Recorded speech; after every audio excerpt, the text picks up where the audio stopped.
Okay, in the next three sort of 8-minute videos, we're going to have a deeper look into what's meant by market economies, how market economies allocate resources, and then what are some of the issues or problems associated with markets, or when markets fail to allocate resources efficiently.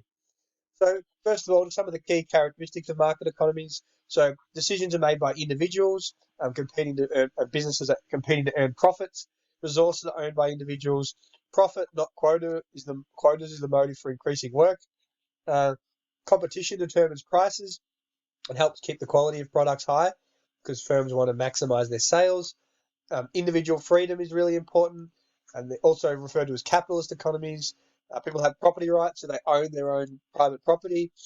Free trade, deregulation of markets means the government doesn't intervene a lot in markets, so it's up to the private market to determine how things are allocated, and it evolves around supply and demand. Okay, so there's some of sort of your 6 key characteristics: private property, freedom of choice, self-interest, competition, price system determines what's produced, and limited government intervention. So a market economy is an economy where the price and quantity produced and sold of a good or service is determined by demand and supply. People can buy whatever they want without government interference. The Australian economy has many elements of a market economy, but it doesn't. A pure market economy doesn't exist anywhere in the world because the government will always intervene um, to prevent some products from being overproduced and some things from being underproduced, e.g., illicit drugs from being overproduced and other harmful products. A market, so what exactly is a market? A market is any place, which might be physical or not, where buyers and sellers interact and exchange goods and services. So the purchases of goods and services can be households, but they can also be businesses. So businesses might purchase, for example, labour in the labour market. So they're the buyers in that instance, whereas the sellers are the ones, the households providing their labour, the government, or a range of other economic groups like non-for-profit organisations. The market is the main instrument for allocating resources in Australia, and it's the primary way to answer the 3 key economic questions. So, one key term is the invisible hand of the market. It's a really important term that we're going to address again next term. But basically, what that is the unobservable market force that helps to determine equilibrium in a free market. So, what that essentially means, and this paragraph is the most important, but allowing a market to operate freely, so no government intervention, what we're saying is if everyone acts in their own self interest, that helps to ensure that the goods and services produced are in the best interest of society. So basically, if consumers, by pursuing their interest, producers will produce what consumers want because they want to maximize their profits. So self-interested producers will compete to produce what consumers want, and people will get access to the products they want because of the profit motive. So basically, it's a fancy term for saying that in a free market, producers produce what consumers want because that's what in their own self-interest, that's what's going to generate the most profit for them.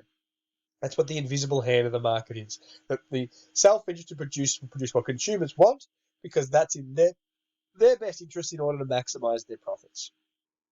In a free market scenario when there's no government regulations or restrictions imposed by the government, if someone charges less, the customer will buy from them, so people will get access to the products they want at a lower price. When people demand something, it'll be supplied.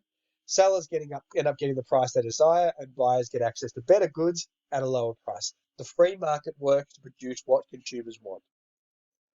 The aim of consumers and producers both want to maximize their own self-interest. So consumers want to buy the highest quality goods at the lowest price.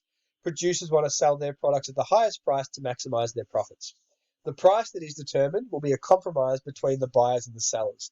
Buyers wanting as high a price as possible, buyers wanting to buy at a lower price as possible, sellers wanting as high a price as possible, and they'll compromise to agree on a price that hopefully suits both parties. And that point is called the equilibrium point. So how do markets work? Essentially, in market economies, it's the forces of demand and supply that determine what is produced. Okay, so basically producers will allocate their scarce resources, their land, their labour, and their capital to produce the products that consumers want, because that will generate the most profit. Now, not everything we want will be produced, because sometimes there won't be enough overall demand, so not everything that consumers demand will necessarily be produced, but if enough consumers want something, then it will be produced in the correct quantities. There's also a high number of sellers in competitive markets, which means they compete against each other to maximize or to get customers.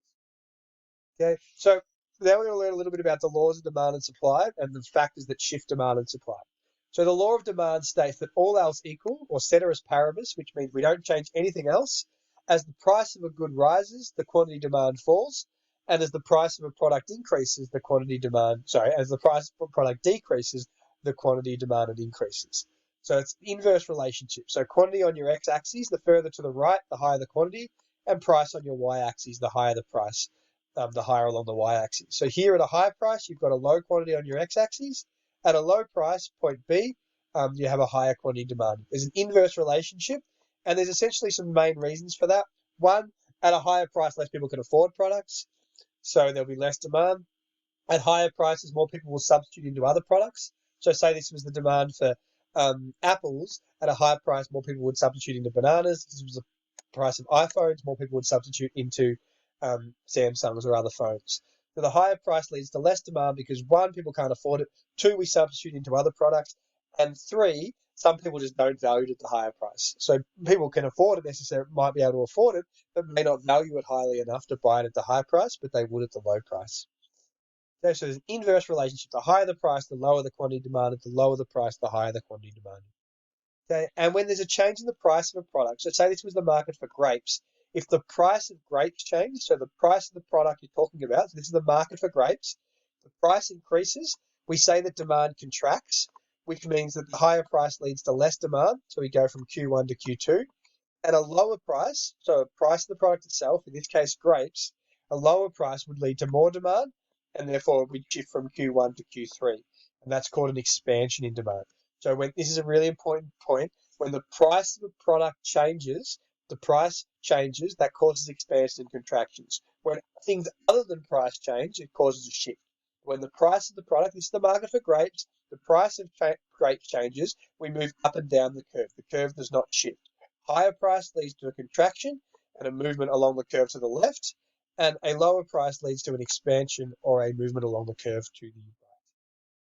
Shifts in the demand curve are caused by factors other than price. So what a shift in the demand curve means is that at any given price, so say a price of $60, there's now more demand at any given price.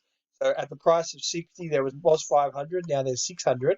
But at any given price, so say that's a price of 50 down here, there used to be, say, 550 demanded, now there's 650 demanded. At any given price, there's now more demand for the product if the demand curve shifts right. If the demand curve shifts left, so it goes this way, that means that at any given price, there is now less demand for that product. Okay, so say this was the market for iPhones. A shift in the demand curve to the right might be caused by a higher price of a substitute like Samsung Galaxies. But we'll talk about that more in the next video. The key things to finish off here is the price of the product changes. It causes movements up and down the curve. If something other than price changes, and then the demand curve shifts to the right if there's going to be more demand at any given price, and the demand curve shifts to the left if there's going to be less demand at any given price. At the start of the next video, we'll talk about some of these factors that cause demand to shift.